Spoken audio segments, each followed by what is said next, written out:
오늘 함께 읽은 야고보서 4장 4절 이하 6절의 말씀 내용은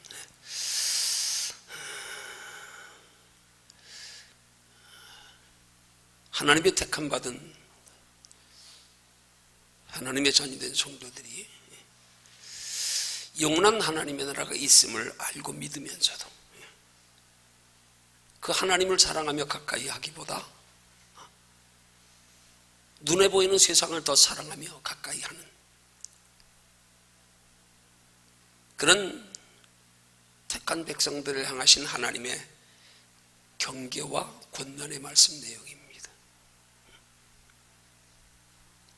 그 내용은 물과 성령으로 거듭나서 하나님의 자녀된 성도가 되었음에도 불구하고 하나님을 사랑하기보다 눈에 보이는 세상을 더 사랑해서 죄악된 세상과 벗하며 살고 있는 성도들을 가리켜 간음하는 여자라 그렇게 표현하면서 성도가 세상을 더 사랑하며 가까이 하는 육신의 생활로 하나님과 원수된 관계에 놓이기보다 세상보다 하나님을 더 사랑하고 가까이 하는 삶을 통해서 하나님의 은혜와 사랑과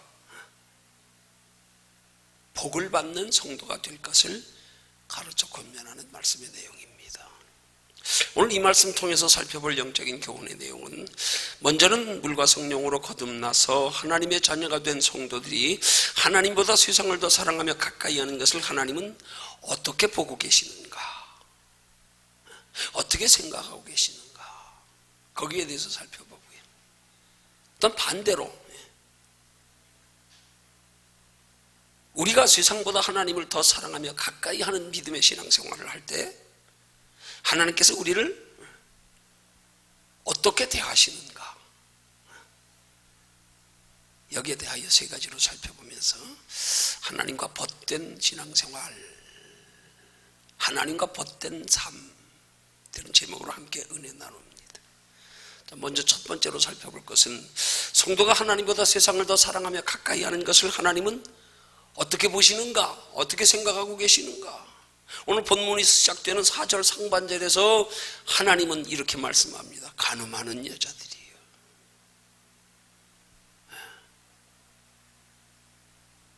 성도가 하나님보다 세상을 더 사랑하면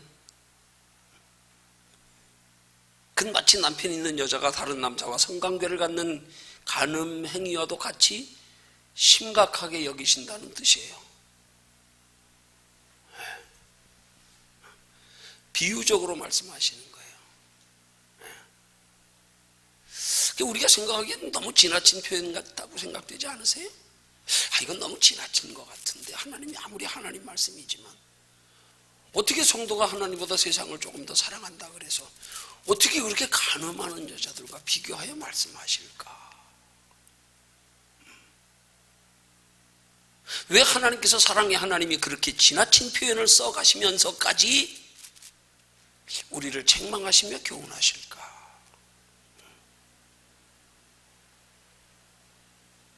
그 이유는요, 하나님의 자녀된 성도가 하나님을 사랑하기보다 오히려 세상을 더 사랑하여 세상에 치우쳐 사는 게 하나님 보시기에 얼마나 크고 심각한 죄인지를 우리에게 깨달아 알게 하시려고 그런 표현을 쓰시는 거예요.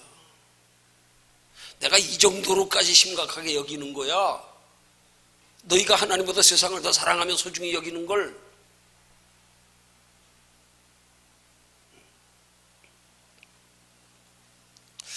물론 우리가 상식적으로 생각해도 남편이 있는 여자가 다른 남자와 성관계를 맺는 간음 행위가 얼마나 크고 심각한 죄인지는 잘 알지만, 아니 어떻게 보면 지금 이 시대에는 그렇게 크고 심각한 죄로 여기지도 않는 시대지만, 그러나 이 말씀이 기록될 당시의 시대적 상황을 보면 그 당시의 간음죄는요, 우리가 상식적으로 생각하는 죄보다 훨씬 더 크고 심각한 죄였습니다. 그 당시에는 이 간음죄를 사람을 죽인 살인죄보다도 더 큰 죄로 여겼어요. 그래서 율법에 보면 살인한 사람은 그 살인한 사람의 죄를 먼저는 그가 살인하게 된 배경, 정당성 여부를 가린 후에 판결을 내렸어요.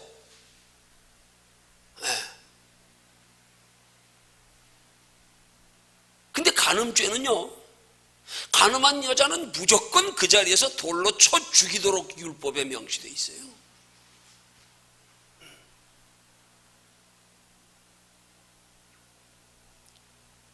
그 당시에 하나님께서 이스라엘 백성들에게 제정하신 율법에 간음죄를 살인죄보다도 훨씬 더 크고 심각한 죄로 여기셨다는 사실이에요.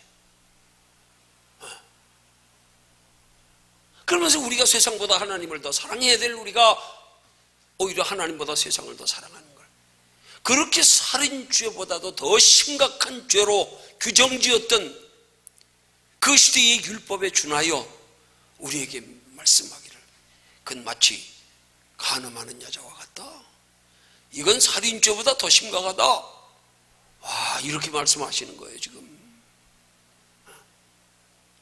우리가 생각할 때야 뭐 그럼 눈에 보이는 세상이 아무래도 보이지 않는 하나님 나라보다 더 가깝고 더 우리가 늘 접하고 뭐 그럴 수도 있는 거 아니겠어요? 근데 어떻게 살인죄보다 더 심각하게 여기시냐고요, 하나님이. 우리 깊이 생각해 봐야 됩니다.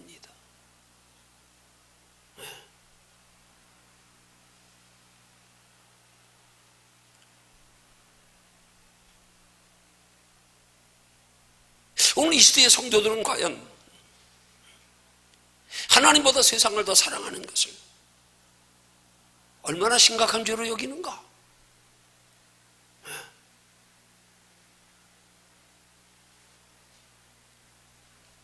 이런 권면과 경계의 말씀을 얼마나 심각하게 받아들이는가? 이거 한번 돌아봐야 돼요. 우리 돌아봐야 된다고요.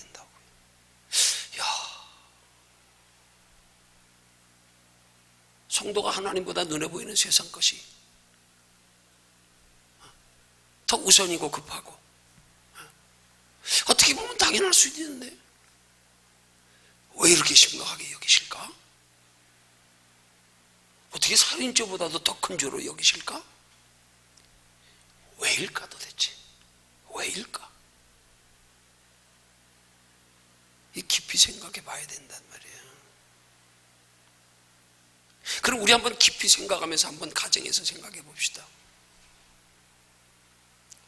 어떤 사람들에게 이런 하나님보다 세상을 더 사랑하는, 세상을 더 소중히 여기며 우선으로 여기는 성도들에게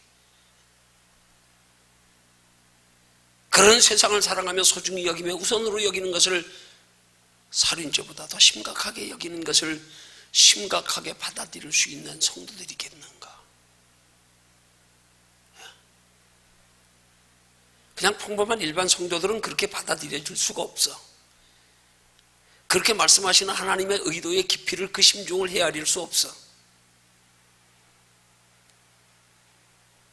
그 하나님의 심중을 헤아리려면 오늘 우리 예수 믿는 성도들의 가장 기본이 되는, 우리가 예수 믿는 궁극적 목적인, 우리 앞에 예비되어 있는 영원한 하나님의 나라, 이게 확실히 믿어진다면 그러면 심각하게 와닿을 수 있어요. 이 말씀이 이해가 가. 그래, 맞아. 이 땅이 이거 잠깐인데, 잠깐 스쳐 지나가는 건데, 거기에 비해서 하나님의 나라는 영원한데, 비교해보면 이해가 간다니까요. 그래서 그렇게 심각하게 여기신구나. 왜 잠깐한 것 때문에 영원한 걸 소홀히 하냐 이 말이죠. 더더군다나 그 영원한 건 단순하게 천국에 들어가는 것으로의 영원이 아니라 그 천국에 들어가서 영원히 누리게 될 행복인데, 하나님의 나라에 영원한 칭찬과 성급과 멸관이 함께 있는데, 이걸 이 땅에 잠깐 스쳐 지나가는 안개와 같은 세상에 조금 누리는 것과 바꿔, 이건 말이 안 되는 거죠. 우리가 이런 가치인식만 뚜렷하면은요, 이런 하나님의 말씀의 경계의 권면의 교훈인 너희가 하나님보다 세상을 더 사랑하는 것은 살인죄보다 더 심각한 죄야, 이게 공감이 갈 수 있단 말이에요. 어떤 사람들이요, 근본 우리의 신앙의 가치관이 뚜렷하게 바르기 때문에요. 공감이 가요. 이해가 가요. 맞습니다. 하나님 맞습니다. 그거 맞아요. 이거 잠깐인데요. 이걸 어떻게 영원한 것과 바꿔요? 맞아요. 그 영원한 걸 얼마나 하나님이 소중히 여기시면 그 영원한 걸 우리에게 주시려고 자신의 생명까지 내어주시겠냐 이 말이에요. 너희에게 믿어지게 한 영원한 천국과 영원한 하나님의 나라의 칭찬과 상급과 면류관은 내 생명과 바꾼 거야. 너 아냐? 창조주 하나님의 생명과 바꾼 거야. 너 알아? 이거 알아보세요. 이거 알아보세요. 어? 그래도 이걸 깨닫고 아는 사람이 이런 하나님의 표현의 말씀에 아이고 하나님 너무하시네. 뭘 그 별것도 아닌 거 가지고 뭘 하나님보다 세상 좀 더 사랑한다고 뭐 살인죄보다 더 심각하게 여기시고 간음하는 여자라 그러고 에이 하나님 너무하시네. 그는 하나님이 너무하신 게 아니라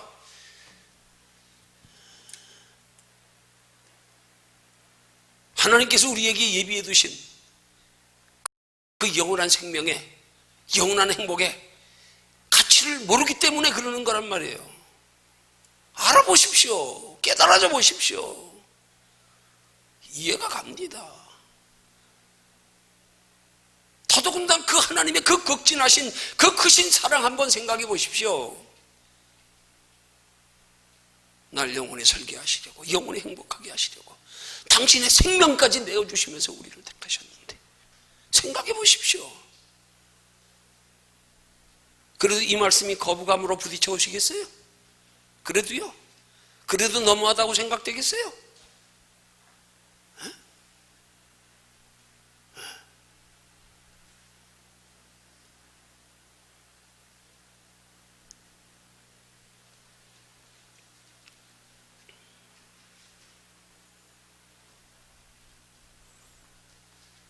더해서 본문은 하나님의 자녀된 성도가 하나님보다 세상을 더 사랑하며 가까이 하고 있는 것을 가리켜서 오늘 4절 중반절에선 한 걸음 더 나아가서 이렇게 말씀합니다. 세상과 벗된 것이 하나님과 원수임을 알지 못하느냐? 하나님과 원수래. 원수. 너희가 하나님보다 세상을 더 사랑하며 소중히 여기며 우선으로 하면 너희는 하나님과 원수야. 원수야.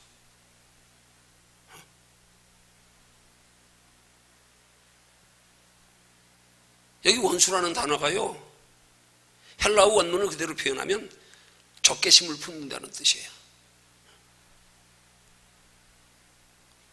너희가 세상과 벗된 것을 벗대면 하나님이 세상과 벗된 자들을 향하여 적개심을 품을 뿐만이 아니라 세상과 벗된 사람들도 하나님에게 적개심을 품는 것과 같다는 뜻이기도 한 거예요. 적개심이 뭐예요? 적에 대하여 분을 품는 마음. 곧 하나님의 자녀된 성도가 하나님보다 세상을 더 사랑하여 소중히 여겨 우선으로 하여 세상과 벗하며 살아갈 때 하나님께서 적으로 여기시고 품을 품으신대. 그러면서 한 걸음 더 나아가 4절 하반절에서는 누구든지 세상과 벗이 되고자 하는 자는 스스로 하나님과 원수되게 하는 것이다.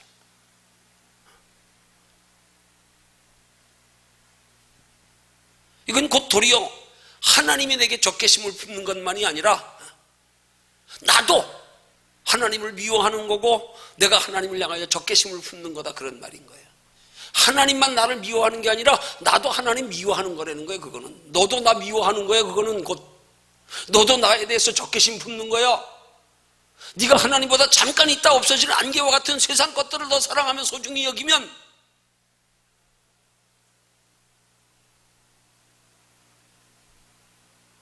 너도 나를 원수처럼 대하는 거야. 이렇게 말씀하는 거란 말이에요.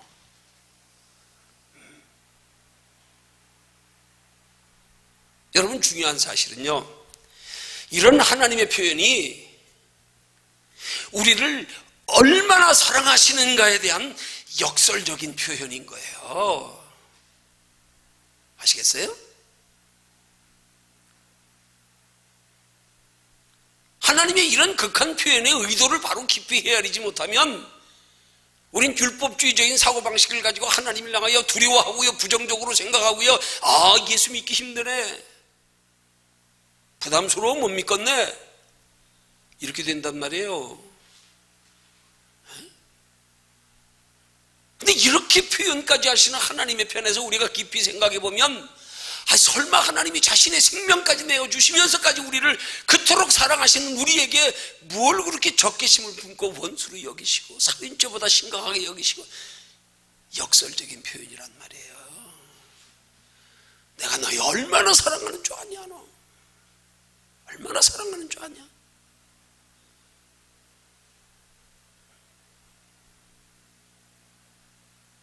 여러분, 종종 우리 성도들이 신앙생활하면서요, 이런 성경에 기록된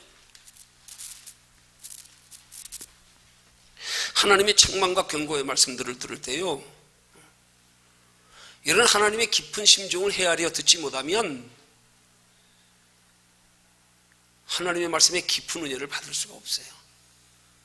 자꾸 부담스럽게 여겨지고. 이런 말씀을 통한 하나님의 깊은 심정을 헤아릴 수 있어야 되지. 야, 얼마나 사랑하시면, 아니, 하나님이 얼마나 사랑하시면 우리를 향하여 졸지도 주무시지도 아니하신대요. 우리를 지켜보시느라고. 낮의 해처럼 밤의 달처럼요.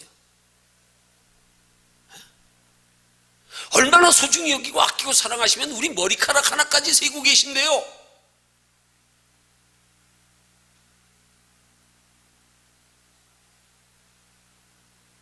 이런 하나님이 우리를 향하신 사랑을 우리가 좀 깊이 심정으로 헤아리면서 이런 말씀을 들으면요, 우린 이 말씀에 부담스럽고 두려워 떨리기보다도요, 우리 눈물 흘리며 감격해야 되는 거예요.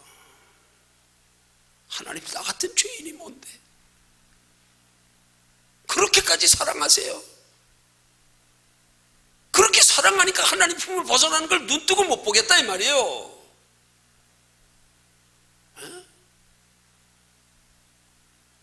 하나님의 그 보호와 극진한 사랑과 예비해 두신 그 큰 축복에서 벗어나는 걸 내가 눈뜨고 볼 수 없어.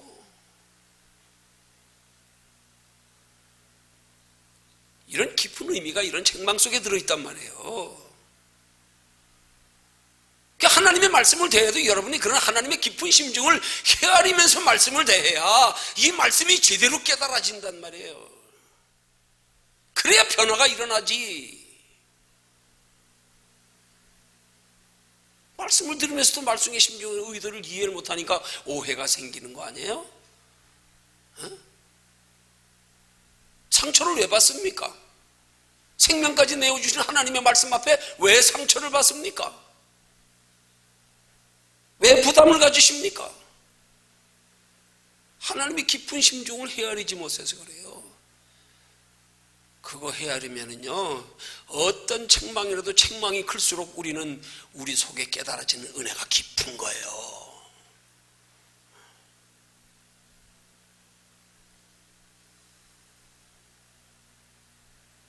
이해가 가십니까? 이해가 가시거든 그냥 아멘은 요구 안 할 테니까 고개라도 좀 끄덕끄덕 해보셔.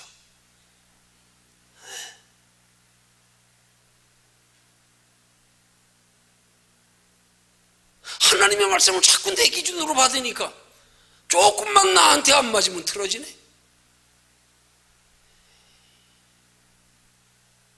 그거 아니란 말이에요. 자, 그럼 이제 두 번째로 살펴볼 것은, 왜 하나님께서 성도가 세상을 하나님보다 더 가까이 하고 사랑하는 것에 그토록 분을 품기까지 하며 미워하시는 거나, 왜 그토록 끔찍이 사랑하시느냐? 왜 그토록 끔찍이 사랑하시느냐? 그 이유를 본문 5절에서 말씀합니다. 너희가 하나님이 우리 속에 거하게 하신 성령이 시기하기까지 사모한다 하신 말씀을 헛된 줄로 생각하느냐? 하나님이 우리 속에 거하게 하신 성령이 우리를 시기하기까지 사모한대요. 시기하기까지. 와, 이 말씀의 깊이가 이해가 가세요?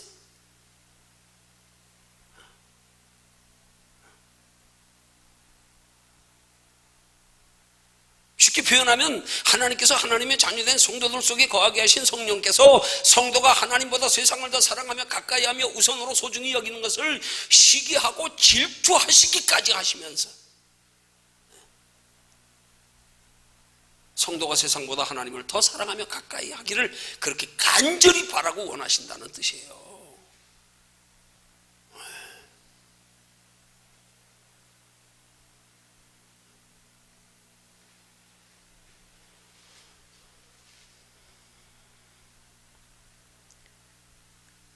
이런 말씀을 헛된 줄로 여기지 말아라. 이 말은 이런 하나님의 극진한 관심과 사랑을 대수롭지 않게 여기지 말라 이 말이에요. 이 헛된 줄로 아느냐 하는 말을 공동번역은 이렇게 번역했어요. 공연한 말씀인 줄 압니까? 심각하게 들으라 이 말이에요. 깊이 새겨 들으라 이 말이에요. 그런 하나님을 향하여 거룩한 두려움을 가지라는 뜻이에요. 사랑해서 그래요. 우리 영원히 잘되게 하시려고요. 미워서 그러는 거 아니에요. 뭘 미워하는 사람은 생명까지 내주시면서 우리를 자기 생명가 바꿉니까?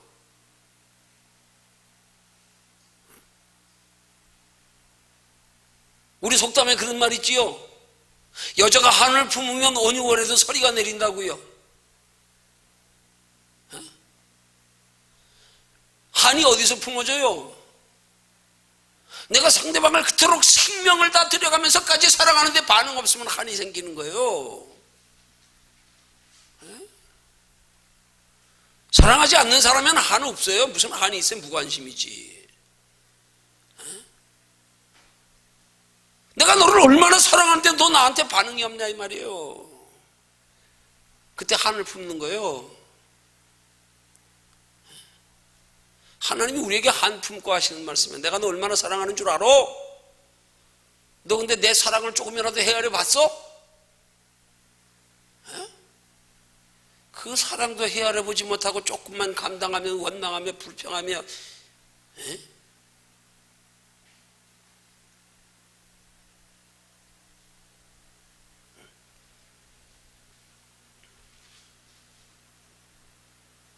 하나님의 극진한 관심과 사랑 가운데 있는 성도가 그리스도의 십자가 예수로 내어주시기까지 하면서 우리를 사랑하사 자녀 삼으신 그 하나님의 사랑에 세상보다 하나님을 사랑하는 것으로 보답하지 않으면 우리를 향하시는 하나님의 관심과 사랑이 도리어 증오로 저주로 바뀐다는 사실이에요.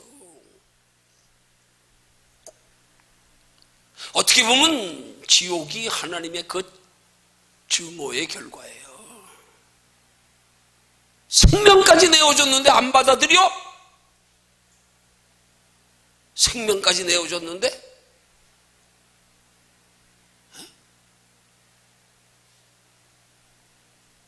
생명까지 내어주신 하나님의 사랑을 거부하는 자들, 거기에 하나님의 증오가 지옥이에요. 생명까지 내어주며 사랑에 초청을 하는데도 거절하는 자, 분을 품으신다 이 말이에요.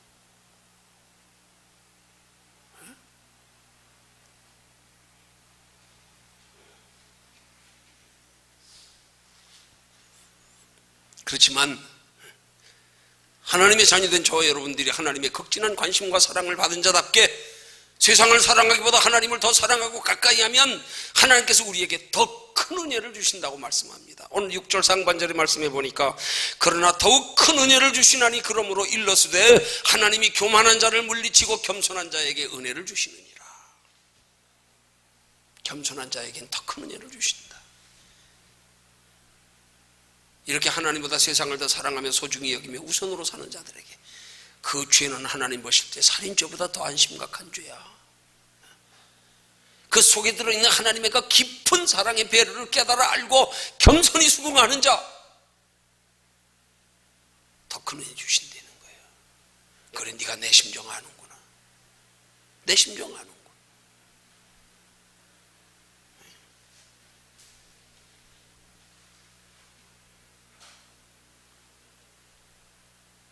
자, 자, 그럼 마지막 세 번째로 살펴볼 것은 그 큰 은혜가 어떤 은혜입니까?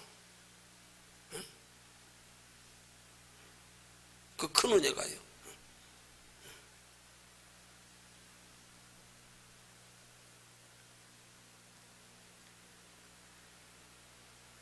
오늘 본문 6절 중반절에 보면 그러므로 일러스되 하는 말씀은 잠언서 3장 34절을 인용하여 말씀하시며 전제로 하는 말씀이에요. 그러므로 잠언서 3장 34절에 말씀하셨으되 그런 뜻이에요.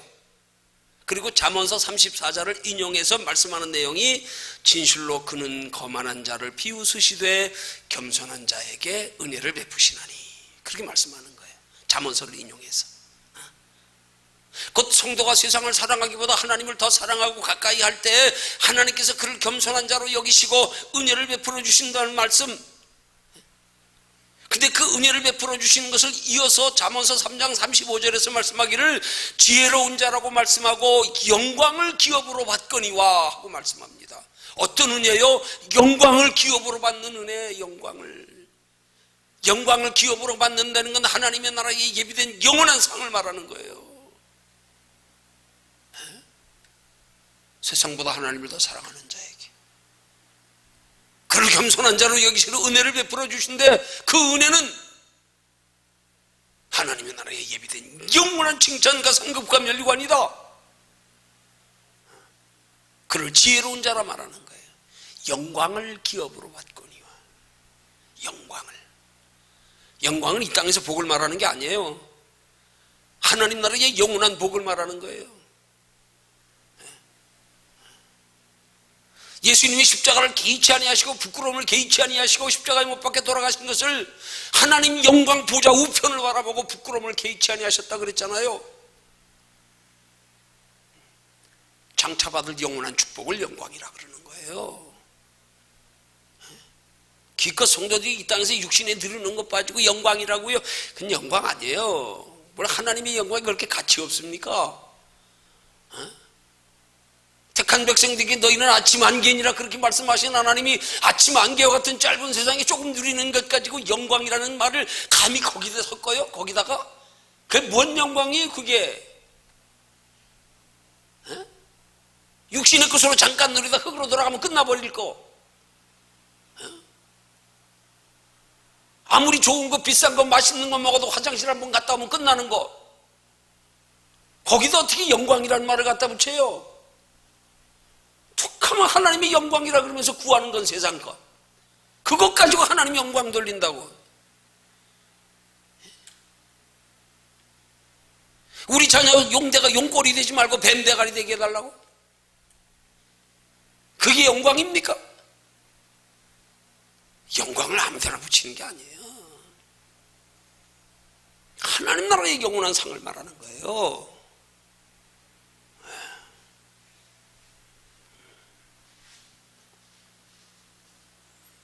영광을 기업으로 주신다.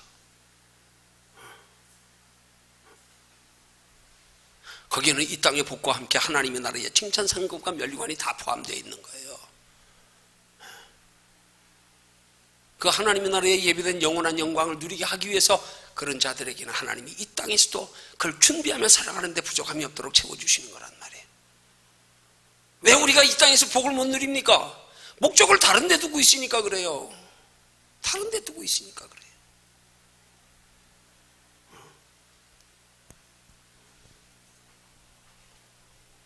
하나님이 우리에게 그렇게 크고 영원한 은혜와 축복을 베풀어 주시려고 하나님께서 우리에게 강권적으로 겁을 주시면서까지 두렵고 떨리는 마음으로 억지로라도 세상보다 하나님 더 사랑하게 하셔서 우리 보러 말씀하시는 거예요. 너희 그렇게 안 하면 간음하는 자야. 구약시대에는 살인죄보다 더 심각한 죄가 간음죄였어.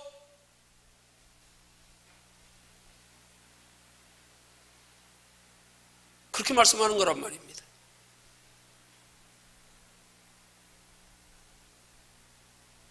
너희 그렇게 하지만 하나님과 원수된 자야.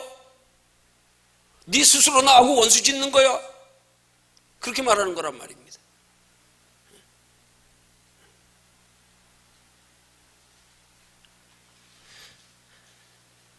그러니 너희는 하나님보다 세상을 더 사랑하는 것으로 세상과 벗된 가늠하는 자가 되지 말고 세상보다 하나님을 더 사랑하는 것으로 하나님과 벗된 자가 되라, 그 말이에요. 그래서 하나님 보시기에 겸손하고 지혜로운 자가 되어서 하나님께로부터 영육간의 복을 받는, 이 땅에서 뿐만 아니라 영원한 하나님의 나라에서까지 영원한 상을 받는 복된 자가 되라고 강권적으로 우리에게 겁을 줘가면서까지라도 복받게 하시려는 가 하나님의 그 깊은 사랑, 그걸 좀 헤아려 볼 줄 알아야지. 언제까지 그렇게 얕은 물가에서 발명문 잠그고 찰랑찰랑 하랍니까? 별것도 아닌 거 지나가면 끝내는 인생.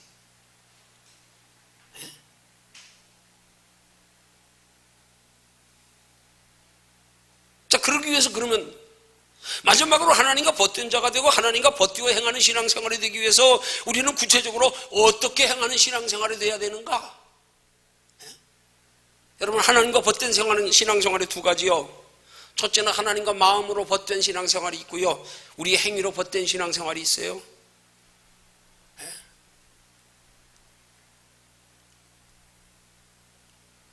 여러분, 마음으로 하나님과 벗되는 것은 눈에 보이는 세상 것을 사랑하기보다 하나님을 더 사랑하며 소중히 여기는 거고, 육체보다 영혼을 더 소중히 여기는 거고, 이 땅에 눈에 보이는 세상 것에 소망을 두기보다 영원한 하나님의 나라에 소망을 두는 거, 그게 마음으로 하나님과 벗되는 거예요.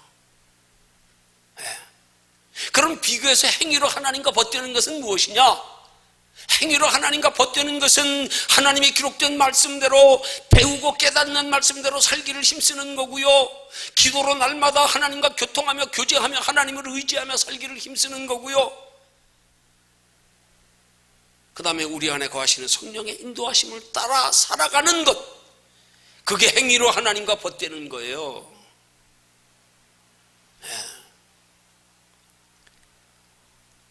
근데 여기서 중요한 것은요, 우리가 그렇게 하나님과 마음으로 벗되는 것과 행위로 벗되는 것이요, 이게 순서가 있어요. 순서가 있어요. 순서 잘 알아야 돼요. 순서 모르는 사람들이 자꾸 행위로 벗되려고 먼저 하려고 그래. 순서가 틀리면 안 돼요. 그러면 바르게 하나님과의 벗된 관계가 이루어질 수 없어. 그래서 순서 잘 알아야 돼요.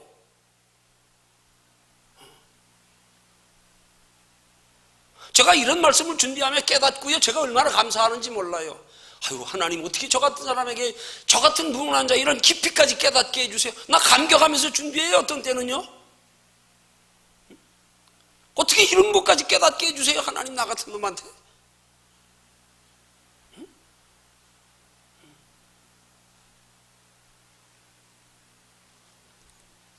마음으로 벗되는 것과 행위로 벗되는 것이에요. 중요한 건 마음으로 벗됨이 더 중요합니다. 중요한 거는요, 그걸 더 중요시 여겨야 돼요. 왜요? 하나님은 우리 외모가 아니라 중심을 보시기 때문에, 행위보다도 마음을 더 귀히 보시기 때문에 우리는 무엇보다도 마음으로 하나님과의 벗됨을 가장 중요시 여겨야 돼요. 가장 소중히 여겨야 돼요. 그러나 순서는 하나님과 행위로 벗됨이 먼저란 말이에요. 순서는요, 무슨 말인지 아십니까? 중요한 것은 마음으로 벗되는 게 하나님 것이 더 귀한 거지만, 더 소중한 거지만, 그러나 순서는 행위로 벗됨이 먼저다. 왜? 행위로 벗됨을 통해서 마음으로 벗됨이 생기기 때문에. 가만히 있는데 마음으로 벗됨이 생기는 게 아니란 말이에요. 내가 행위로 사랑을 표현할 때 그 속에서 서로 간에 사랑이 생기는 거예요. 내가 마음으로만 사랑한다고 그 사람이 내 사랑 느끼겠어요? 마음의 사랑이 어디서 생기냐고요? 뜬금없이 생겨요? 사랑의 근거가 어디서 생기는가 한번 생각해 보세요. 자, 내가 상대방을 사랑합니다. 근데 그 사랑을 행위로 표현하지 않으면 그 사람이 내 사랑 느끼겠어요? 못 느낀다니까요. 내가 그 사랑을 행위로 표현하니까 그 사람이 내 행위를 보고 사랑을 느끼는 거예요. 그도 사랑이 생기는 거예요. 그래서 하나님 보실 때 마음으로 하나님과 벗됨이 더 소중하지만 더 귀히 여기지만 그러나 그 벗될 수 있는 마음으로의 하나님을 향한 사랑이 어디서 생기느냐? 행위에서 생긴단 말이에요. 그렇기 때문에 행위가 먼저란 말이에요. 행위를 통해서 하나님이 사랑할 마음을 주시고 행위를 통하여 우리 속에 사랑할 마음이 하나님께까지 전달되어지기 위해서 우리는 행위가 먼저 필요하다 이 말이에요. 아직 우리 속에 사랑할 마음까지는 없어도 자꾸 하나님을 향하여 행동으로 가까이 하다 보면 거기서 사랑이 생긴단 말이에요. 근데 우리는 이 행위를 소홀히 하면서 사랑한대 어디서 생긴 사랑이냐 그 사랑이.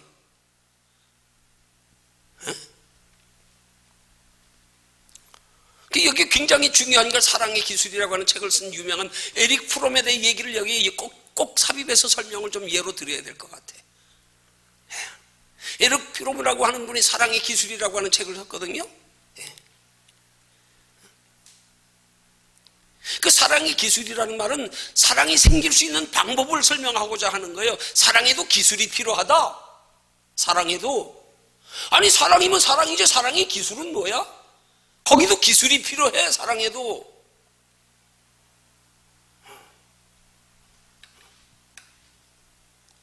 그 기술을 배우고 터득해야 바른 사랑을 할 수 있음을 말하고자 하는 거예요. 그래서 에릭 프롬이 한 유명한 말이 뭐냐면 이 말인 거예요. 바로 꽃을 사랑한다고 하면서 매일 꽃에 물을 주지 않는 사람은 꽃을 사랑하는 사람이라고 말할 수 없다. 아니 사랑하면 됐지 꼭 뭐 물을 줘야 됩니까? 그냥 사랑하면 됐지요. 뭘 꼭 그렇게 행위로 표현해야 되냐고요. 우리 종종 신앙생활에서 그런 말 잘하지요. 아니 뭐 그렇게 꼭 말로 해야 되겠어? 꼭 그렇게 행위로 표현해야 되겠어? 그 흔히 하는 말, 기도 좀 간절히 하고 열심히 하는 사람 보면 야 꼭 그래야 하나님이 듣냐?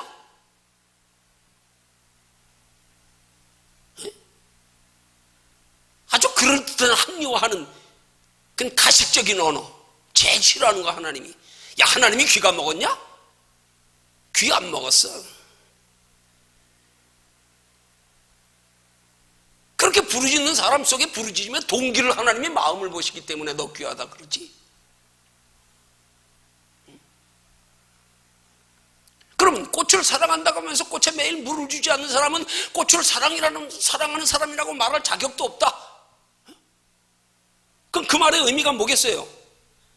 여러분 꽃에 매일 물을 주지 않으면요 비록 그가 꽃을 사랑한다고 해도요 꽃에 물 주는 걸 게을리 하다 보면 그 사랑이 오래 안 가요.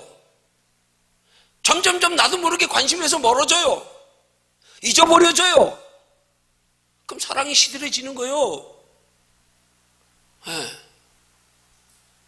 그러나 내가 꽃을 사랑하지 않아도 꽃에 매일 물을 주다 보면 거기서 사랑이 생기는 거예요. 나 지금 사랑할 마음 없어. 없지만 매일매일 물 주다 보니까 정이 가고 사랑이 생기는 거란 말이에요. 그러니까 비록 내가 지금 꽃을 사랑하지 않지만 꽃을 사랑할 마음이 생겨지기 위해서 매일 물을 주는, 귀찮아도 매일매일 물 주는 걸 소홀히 하면 안 되는데 우린 매일 물 주는 건 소홀히 하면서도 사랑한대. 그냥 나 꽃 좋아해? 사랑해? 그 사랑 얼마나 가겠어요?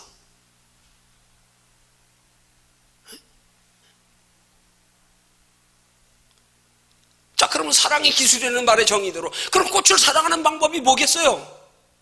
꽃을 사랑하는 방법은, 사랑이 생길 수 있는 방법은 꽃을 사랑하지 않아도 매일 물 주는 거예요. 물 주는 거예요.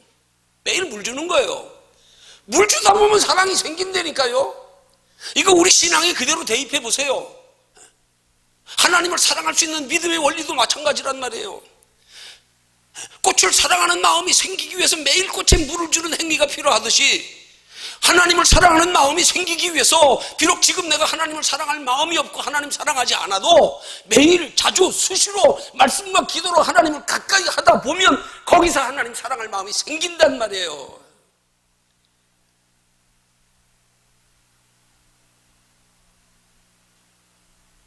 근데 근데 하나님 앞에 매일 자주 수시로 말씀과 기도로 하나님을 가까이 하기를 소홀히 하면서 뭘 하나님 사랑한대요? 어디서 사랑이 생긴 거냐고. 그 사랑은 자기 사랑, 자기 감정으로. 하나님 그런 사랑 원치 않아요. 사랑하기 위한 노력도 안 하면서 하나님으로 사랑할 마음 달래. 노력도 안 하면서.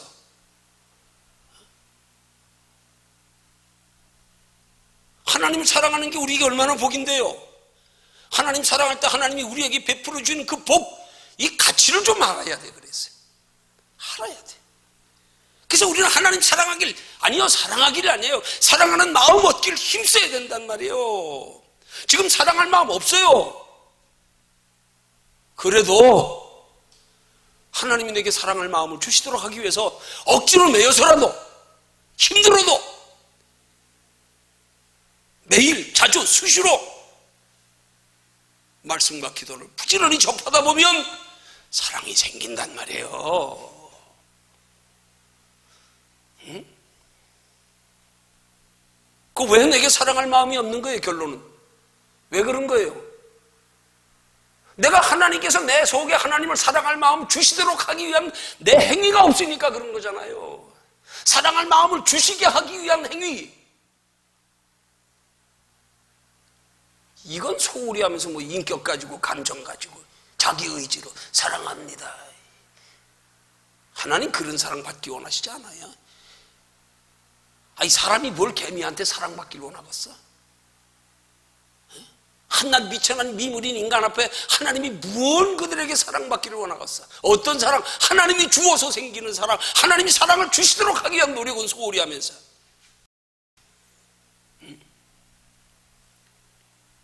이 원리 똑바로 깨닫지 못하는 사람들이 신앙생활에 열심히 필요성을 모르는 거예요. 이거 모르는 거예요. 한번 알아보세요. 깨달아져 보세요.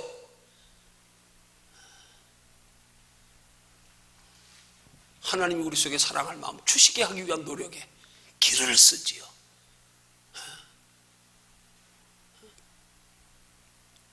그래서 주님은 우리에게 요구하시는 말씀이 쉬지 말고 기도하라는 거 아닙니까? 왜요? 우리 속에 사랑할 마음을 주시려고요. 사랑하는 마음에서 비롯되는 사랑의 행위가 가능할 수 있게 해주시려고요. 그래서 주님은 우리에게 로마서를 통하여 믿음은 들음에서 나며 들음은 그리스도의 말씀으로 말미암느니라고 말씀하지 않습니까? 말씀 부지런히 들어라.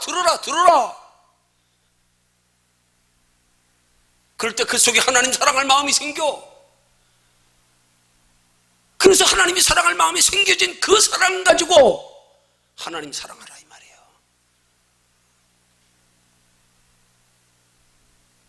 그 마음이 생겨지기 위한 노력의 가치를 몰라. 노력의 필요성을 몰라. 그러니까 적당히 신앙생활하는 거예요.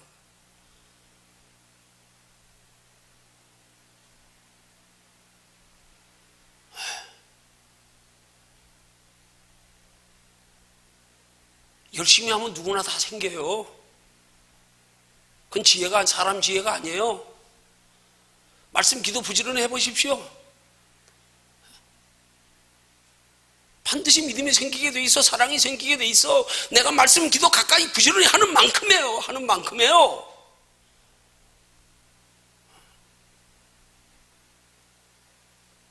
이 원리를 모르니까 소홀히 하잖아. 육신의 생활은 그렇게 전념하며 하면서 말씀 기도는 그냥 적당히 시간 따라, 환경 따라, 여건 따라, 기분 따라, 감정 따라. 사랑의 소중함을 몰라서 그래. 하나님의 사랑이 어디서 생기는지 몰라서 그래. 왜 나한테 사랑할 마음이 없냐고요? 사랑할 마음을 하나님이 주시도록 하기 위한 그 마음과 그 하나님의 말씀과 기도를 소홀히 하니까 생기질 않지요. 사람이 건강하려면 어떻게 해야 돼요? 하기 싫어도 운동해야지요. 먹기 싫어도 부지런히 챙겨 먹어야지요. 뭐 운동도 게을리하고 먹는 것도 소홀히 하면서 아무 때나 시도 때도 없이 그냥 시간도 안 맞추고 그냥 신경도 안 쓰고 적당히 먹고 그래가지고 무슨 건강한 몸이 돼요? 우리의 평소의 기본적인 신앙생활이 우리 힘쓰고 애쓰며 노력함이 얼마나 소중한지 모르니까 그냥 건성이에요, 건성.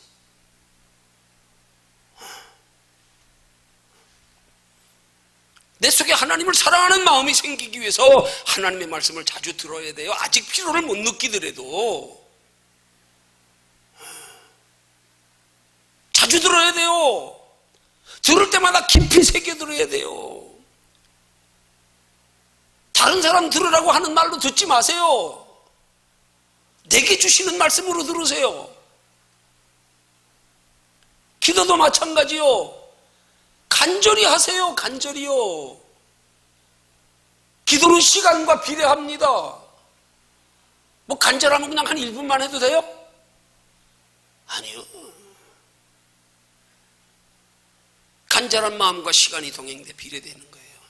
간절하면서 시간 길어질수록 은혜는 깊어지는 거예요.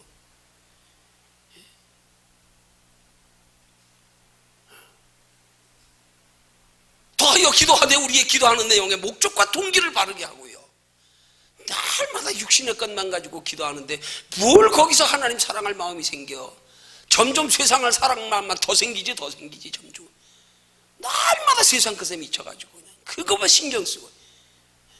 거기서 무슨 하나님 사랑할 마음이 생겨요. 목적과 동기가 바르지 못한 기도는 소리만 요란한 깡통이에요. 빈 깡통. 점점 사랑에서 멀어져요.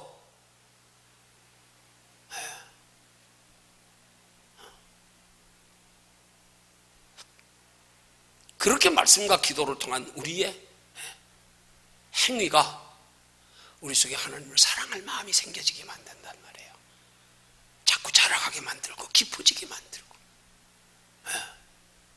그래서 하나님과 우리가 정말로 마음으로 행동으로 하나님과 벗됨이 되고 나면 그 결과가 우리 이 세상 사는 동안 하나님의 인도와 보호가 끊임없이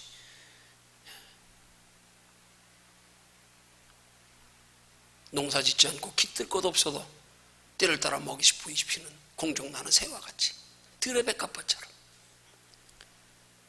때로 세상일로 낙심되는 일이 있어도 그렇게 하나님의 벗된 신앙생활이 되면 하나님 때를 따라 위로하시고 평안 주시고 그럴수록 하나님의 나라의 소망은 점점 더해지고 그렇게 하나님의 벗됨이 되고 나면요 잘 될수록 신앙생활은 더 신나 더 열심히 되게 돼 있어. 맛을 알았는데 뭐 누가 말려 그거를? 어떻게 말려?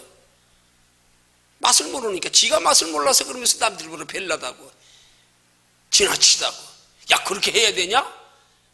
에이 답답해 참 답답해. 그런 사람들 보면 정말 깝깝해. 어떻게 자기 기준에서 보고 앉았냐 그래. 그렇게 깊이 하는 사람 이유가 있을 거 아니에요. 그렇게 열심히 하는 사람 이유가 있을 거 아니에요. 자기 기준에 맞춰가지고 별나다고 지나치다고.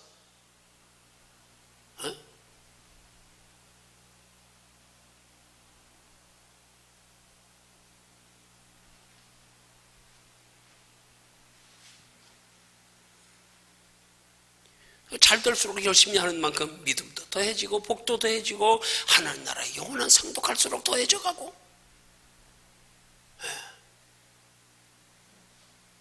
그래서 우리에게 하나님과 벗된 신앙생활이 되기 위해서 중요한 거 말씀과 기도 소홀히 하면 안 됩니다. 이게 우리 생명줄입니다. 그래서 말씀을 밥이라 그러고 기도를 호흡이라 그러는 거예요. 먹지 않고 숨 마시면 죽는 거예요. 말씀과 기도가 그렇게 소중해요. 근데 말씀과 기도를 그렇게 소중히 여기서 그렇게 부지런히 하는 사람이 얼마나 되냐고요 이 시대에. 얼마나 되냐고요 도대체. 무슨 여자들 조금 비싼 거 귀걸이 차고 다니는 귀걸이만도 못하게 여겨 말씀과 기도를. 그래서 어떻게 하나님 앞에 그 크고 영원한 사랑을 누릴 수 있어요? 받아 누릴 수 있어요? 그걸 어떻게 그 깊은 사랑을 느낄 수 있겠어요?